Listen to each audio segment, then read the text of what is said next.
and welcome to All Things Conflict. I'm Maria Arpa, and today I've got Jackie Malton guesting on the podcast. And Jackie is a retired detective and now a true crime presenter.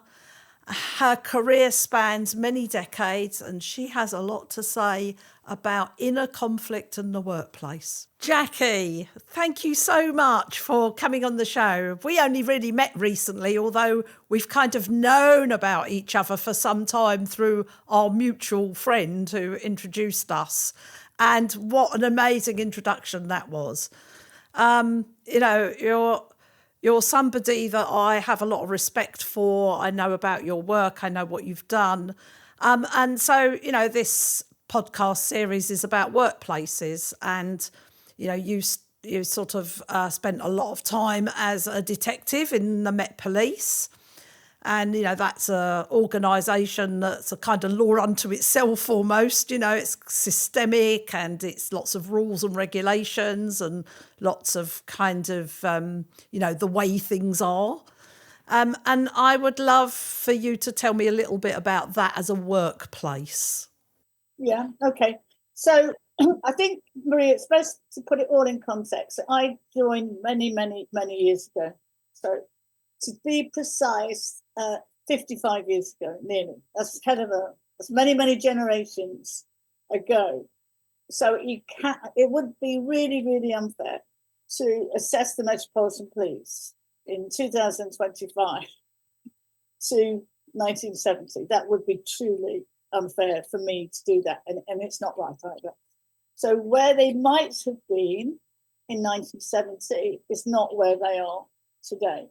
And it's always room for improvement, and there are different issues appertaining to policing. It's completely different for young police officers out there today. And to be honest, I have to say it's much harder for them for 1,000 different reasons than it was for me. So in terms of addressing concerns and issues that happened to me up until 70s, 80s, and a bit of the 90s, to be honest, the Metropolitan Police have moved consistently forward for the better. Issues will always arise. So, but I did join where there was, it was white, male, heterosexual, recruited, if that makes sense. And if you were slightly different, female, and this was before the Sexual Discrimination Act of 1975, women were in a different bracket, a different department, did different hours, a different kind of job. It was only post-integration. It's been a long and sometimes very slow journey for women to be incorporated holistically within the police. So I need to kind of put that in context because we can't compare. Because it's evolution, the police have moved on, society's moved on, and we're in a different place. So I think that's a really good point. And, all workplaces have changed, and some have changed because they understand, that society changes and they need to reflect where society is. Some changes lag behind until, there are test cases or they're forced to change. This is true of everything in society. Conflict can bring about positive change. But I think, I was sort of smiling in myself because, we are women of a certain age. And, you're describing a time when, we went into workplaces and, you couldn't even tell anyone if you felt you were being harassed or discriminated. I mean, you'd be laughed at, I'm reminded of being 17, getting my very first job. And, I was so innocent. My eyes were like out on stalks at this workplace. And I was literally, by the male executives in this firm, I was conned into playing strip poker after work, where they were all cheating.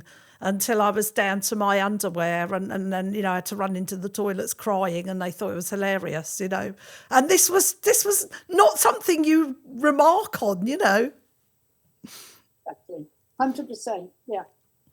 So so I'd love to just, if you don't mind, to go back to, what happened to you, and, where it took you, and what came out of it for you. I mean, that's really, it's about what we can draw on and what we can learn. Right. So, excuse me. What happened to me and other women as well, there was an integration. I've always wanted to be a detective, so the integration allowed me to do that after sexual discrimination. And then they would have, the men in the CID would have initiation for women, didn't apply to men, but only applied to women. Now, I was the only female detective sergeant, so the initiation was that you would get your backside stamp with the station stamp, which means that after a late term, they grabbed hold of me, about 4 of them. They're all laughing, by the way. This is your initiation, Jackie, to be in the CID. Ha, ha, ha. Pull you lift up your skirt, pull your underwear down, and stamp your bottom. And it is, it's humiliating. So what do you do with that? There's a part of me, huge part of me, that wanted to belong, sense of belonging, a very core social motive, the primary core social motive. And so I wanted to belong, I wanted to be a detective. And if that was part of an introduction to being a detective for me as a woman, I'll go with it. There's no one to complain to be perfectly honest. So they got me twice for that. Then my sexuality was different. Again, caused me lots and lots of shame.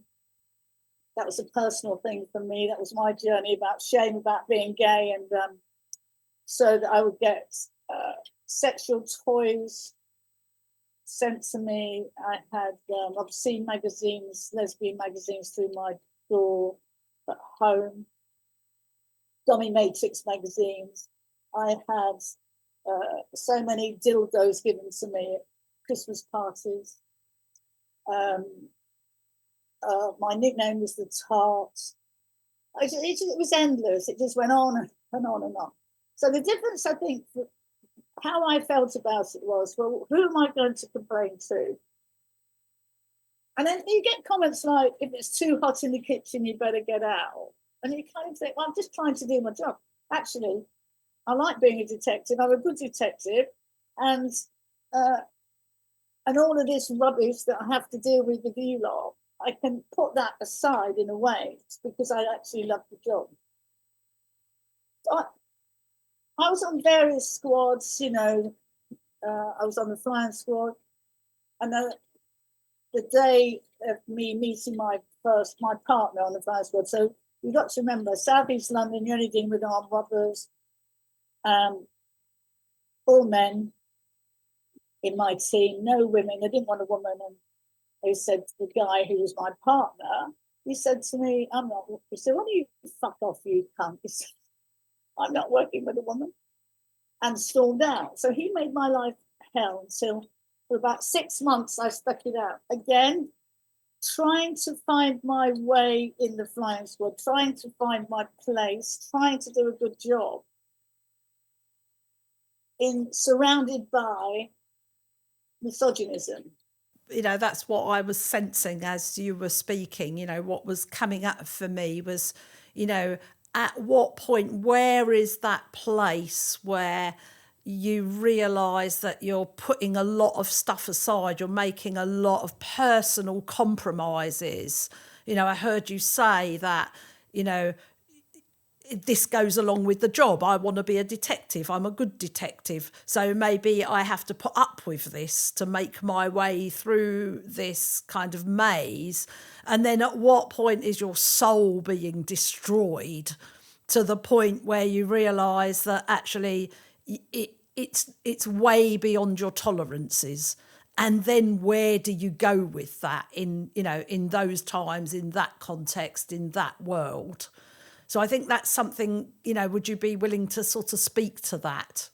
Yeah, definitely. No problem about it at all. So I started to look, there was lots of incidents that happened. There was a corruption incident later on at West End Central where they used my sexuality as a defence because I don't think I even whistleblow. Somebody reported something to me about a corrupt team and I escalated it. So it's hardly been a whistleblower, but nevertheless, they went, the police did take action and the persons involved went to prison. But that was police officers. This is in the 1980s. So then you're seen as a betrayer of the organisation by some people, not collectively across the board. I'm not saying that because that's really not right. But the reception I had when I was serving in the West End was that, you're seen as betrayer, And then the madness starts to come in, that you start to lose yourself and say, well, hold on a minute. You've got two things going on internally, conflict. One is I did the right thing. I know that as Jackie. Secondly, the organisation did not, I'm saying this, bigger picture thing. It felt that the organisation or some people in the organisation who were very senior did not respect what I did. And there was this conflict. And then the more I thought about it, the more I was kind of losing myself, who I was. Because I think, well, why can't you see that? Why can't you see? You see, I also have to say, and they've just been recently accused of it again by Baroness Casey, that she found the police in her report in 2022 extremely defensive. So if I was going to criticise the police, in my experience and in the 70s, 80s, they are completely, the culture is one of defensiveness. And the culture is nobody really understands us, nobody understands the job that we have to do, nobody understands what we have to put up with, and they kind of, instead of being open and transparent, which I'm suggesting they should have been, and that's how I was as a young cop, open and transparent all the way. If I've made a mistake, I'd say I've made a mistake, but there was like, oh, we can't admit to making a mistake type of thing. There will be consequences if we make a mistake. Well, actually, there is learning if you make a mistake.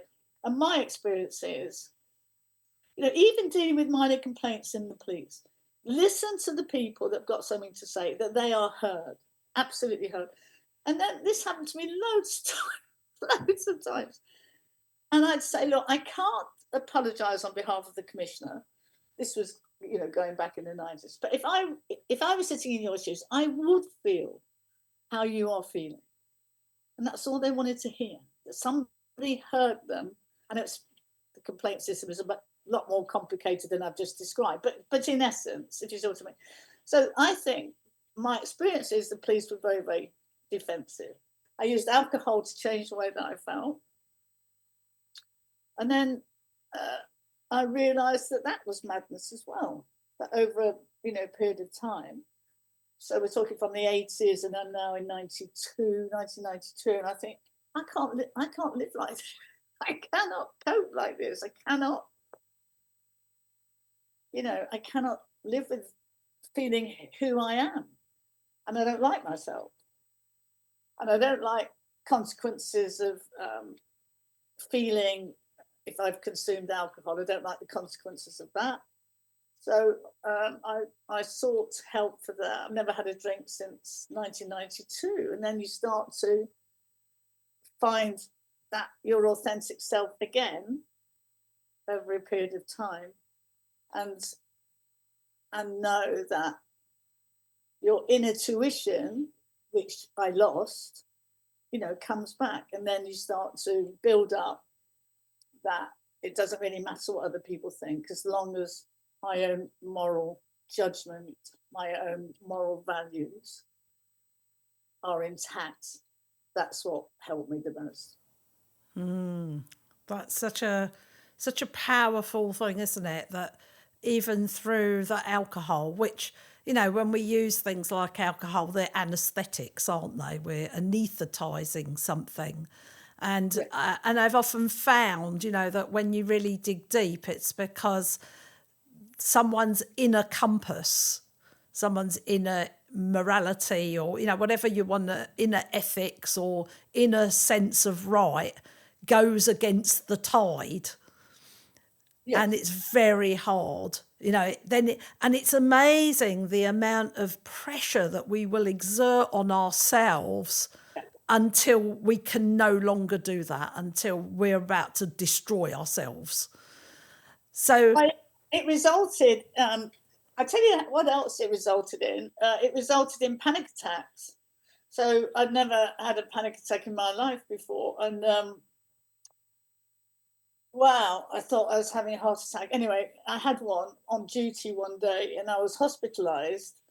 I went to St Mary's in Paddington, I think it was, and they put it down to stress. And it was only when I worked it out. I had them for 13 months.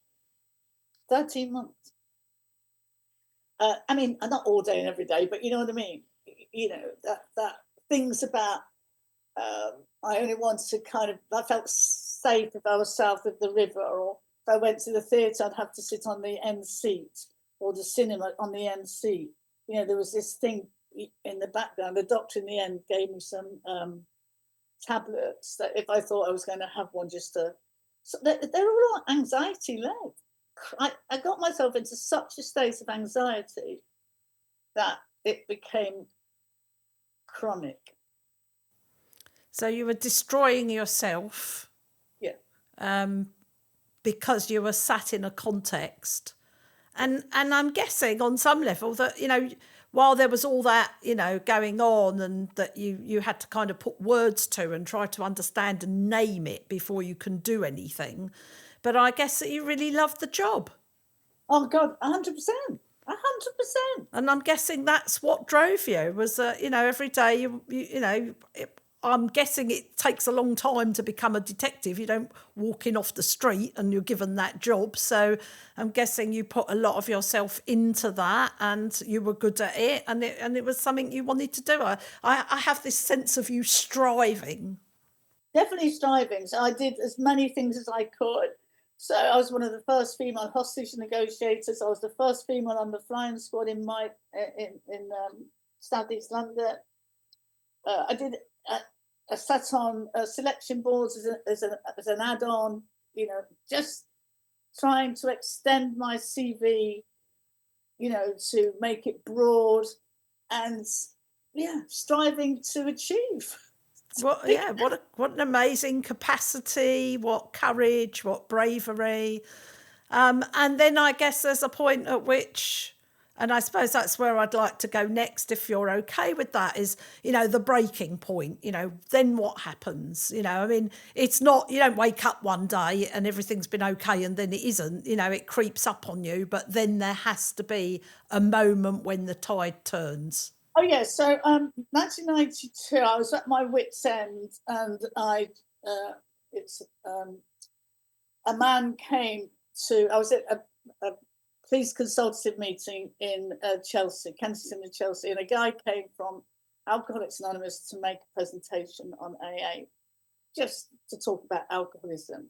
So I then said to him, with my rescue hat on, because in all of this, I was a rescuer. In all of this kind of stuff that was going on, and I'm a natural. I don't know, but I knew that, I was a decent cop, wanted to do the right thing. So I said to him, look, how can we, the Metropolitan Police, help Alcoholics Anonymous? So he said to me, why don't you come to a meeting, an AA meeting? And I said, well, why would I do that? Now, I'd only had a cup of tea with him. He knew nothing about me. So I said, oh, okay, then I'll go to an AA meeting. At the end of the meeting, he said to me, did you identify with anything? I thought, well, that's a bit of a weird question to ask. I said, well, it's all very interesting listening to you, alcoholics, because there's no way I'm an alcoholic, like these people. That's in my head. It's absolute twaddle on my part to say that, but that's the justification in the mind. I've met the most fascinating people. in Alcoholics Anonymous. Brilliant, brilliant minds, brilliant minds. You know, everybody thinks that we're all kind of, you know, men sitting on a park bench and all of that. It's nothing like that. Anyway, so I went, and then I kept his number. And then I'd been for therapy, Maria. I'd got every self-help book in Foyle's bookshop. I'd done everything to try and find the answer to what it was of my discomfort, my dis-ease within myself.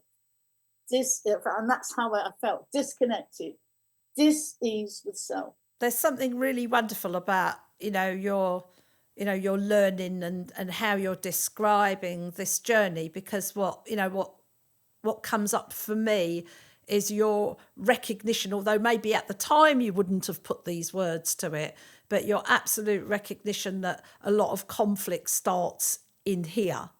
Yeah. On the one hand, wanting to keep the job, wanting to be good at the job, wanting to excel. And on the other hand, being in a situation, a pressure cooker that makes it intolerable, that prevents you from being who you really are. 100%. Yes, that is it. That's exactly it. That's exactly it. But, it's a learned response. So then I have this sense, as you're talking and we've gone, we're going down into how you lose yourself.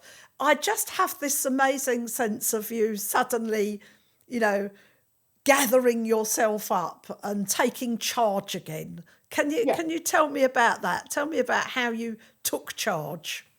I learned over the years to be, I went to see this therapist, right, for quite a long time.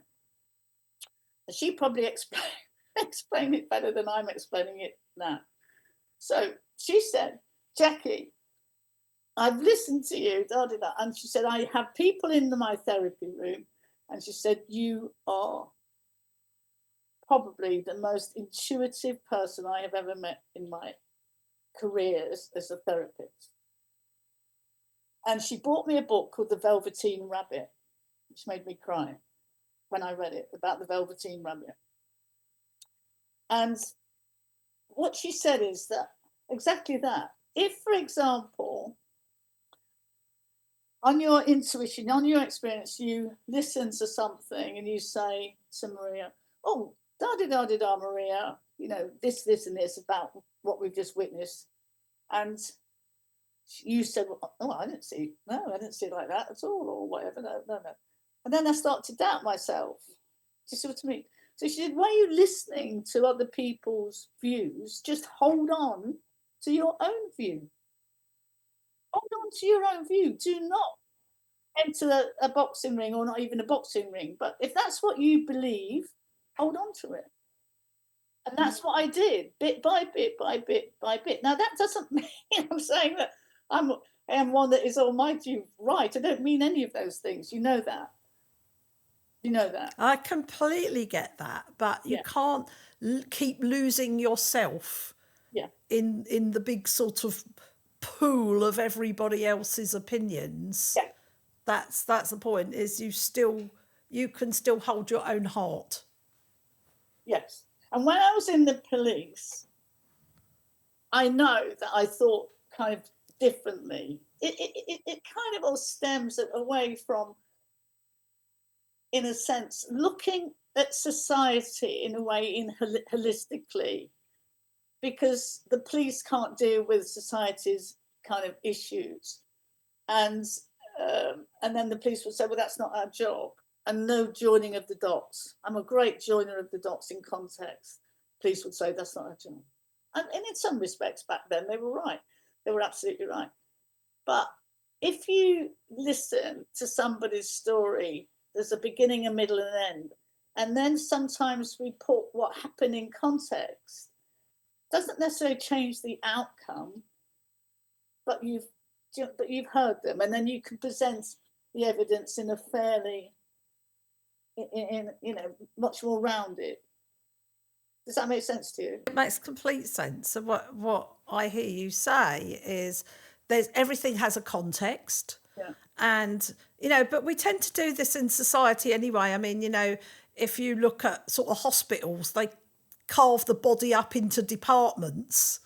Yeah. And so that's a sort of tendency we have in mainstream society, is to take something out of its context and then sort of measure it on its own. And what I'm understanding from you is actually, as you said, you join the dots and you Yeah. put a picture together that looks behind, underneath, above, you know, a holistic kind of picture that then you can evidence something in a much more healthy way.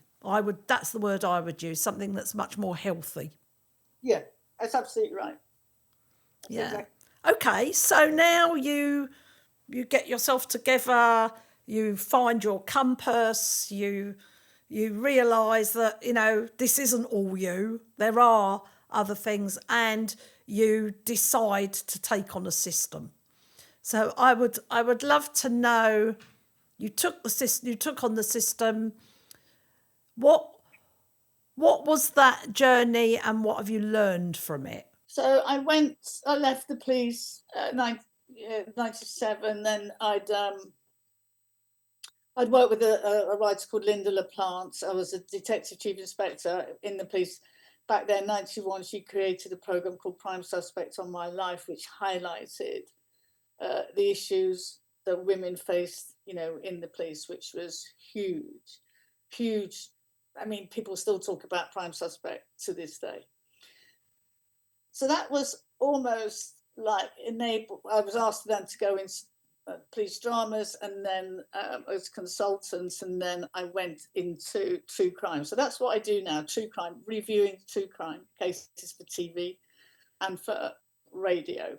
So the other thing that I do is also help men in prison, etc., with their own addiction issues.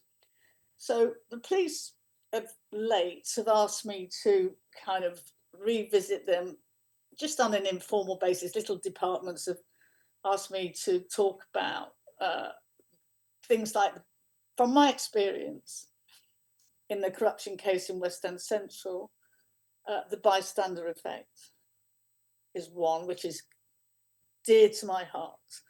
So if we are in the workplace and something happens that would be is wrong, absolutely wrong. Let's, you know, it's wrong. How would the individuals in the workplace respond to that? So examining self, do I keep my mouth shut because I don't want to be seen as the, you know, the narc? I want to be liked. I want all of this about wanting to belong. I want to be part of this team. So I'll keep my mouth shut. That's the bystander effect. Do you ignore it, or do you challenge it, or do you take action? And that's what I'd ask any individual in the workplace that witnesses wrongdoing. What do they do about it? So the bystander effect is lots of people just duck their head down, say nothing, and then by doing that, it enables. It's an enabler to that person who has done wrong to carry on, because actually nobody has said anything. So that's my behaviour in the workplace is acceptable because I haven't been challenged. So the bystander effect is really, really important. The other one is about critical loyalty.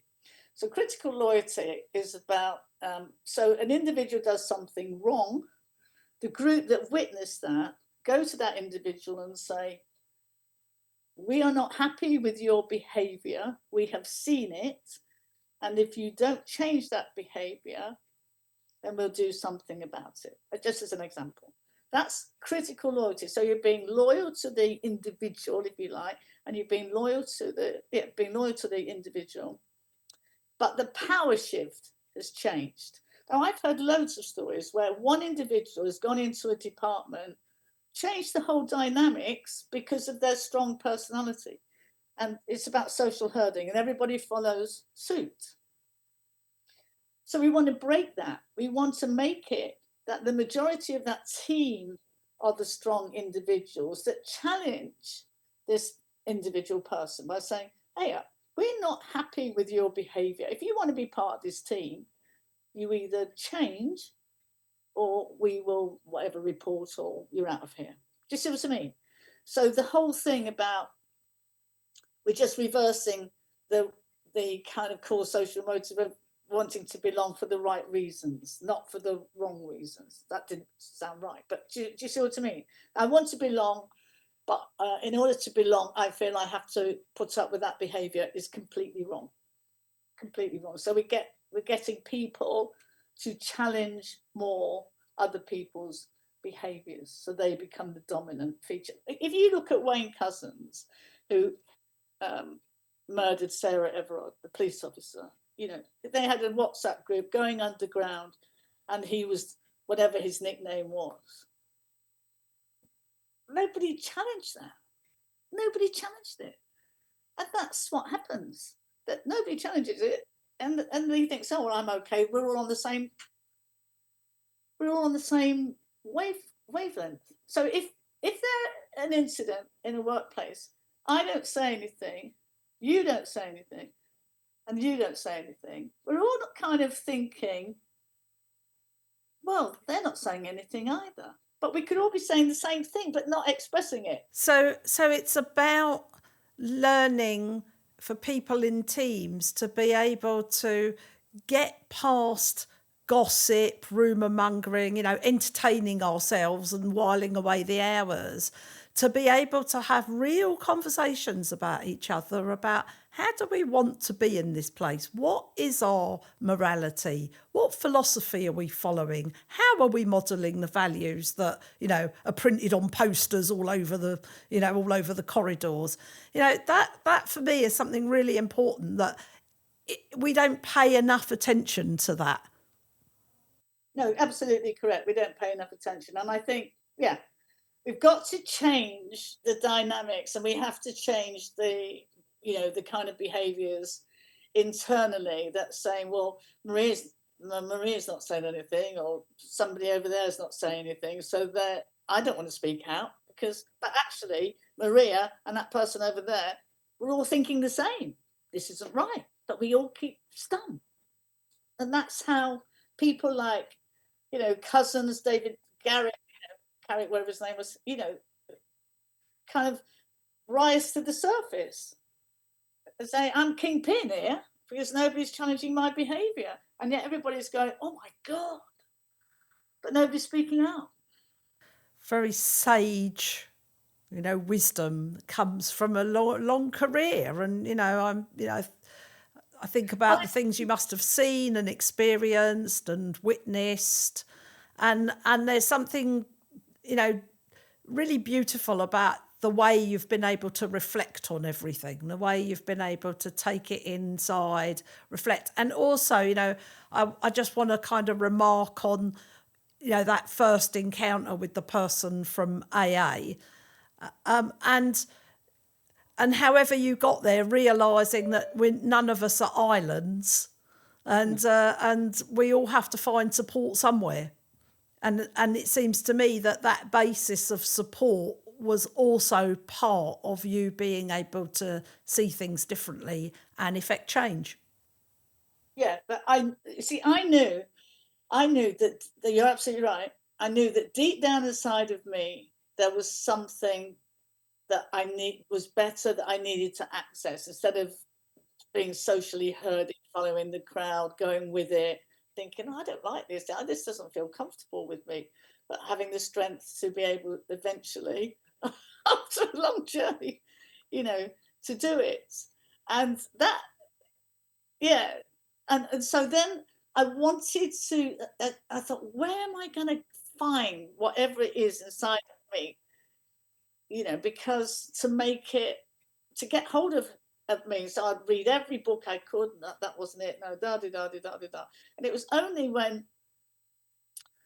I realised about my patterns, about, maybe conformity, people pleasing, etc., etc. Where did they come from historically? So it is a deep journey into self, I have to say. Not in a narcissistic way, but to understand the patterns that we learn maybe as childhood, then manifest in adults, in in the 1970s, a police, dysfunctional family in itself. Absolutely. Thank It's you all so much. it's So, all Jackie, we're going to draw this to a close now. I mean, I could talk to you for hours, and I'm hoping that maybe we can continue this conversation. I'm pretty sure there are some people out there riveted and want to know more. But I know that you've been busy. You're always busy, and I understand that you've got a book out and you've got things. And how can people learn more about you? Where can they find you? What's the next step if someone says, "God, that was really interesting. I'd like to know more about this person." Oh, that's very kind of you. Thank you. So I've tried to condense kind of 7 decades in my life in a memoir, which was published 2 years ago, called The Real Prime Suspect. And I think that that kind of linear journey is well described in the memoir. That's The Real Prime Suspect. So the other thing is, to get hold of me, I'm on X, and my handle is @Thursley, THURSLEY, and I'm on LinkedIn. Amazing. Well, listen, I can't thank you enough. It's such a wonderful thing to have met you. I know there are going to be conversations online and offline, and I look forward to seeing you again. And thank you so much. Well, thank you, Maria, for asking me. Meeting you has just been fantastic for me too. You're very inspirational. Thank you very much indeed. Thank you. Lots of love. Bye. Bye-bye.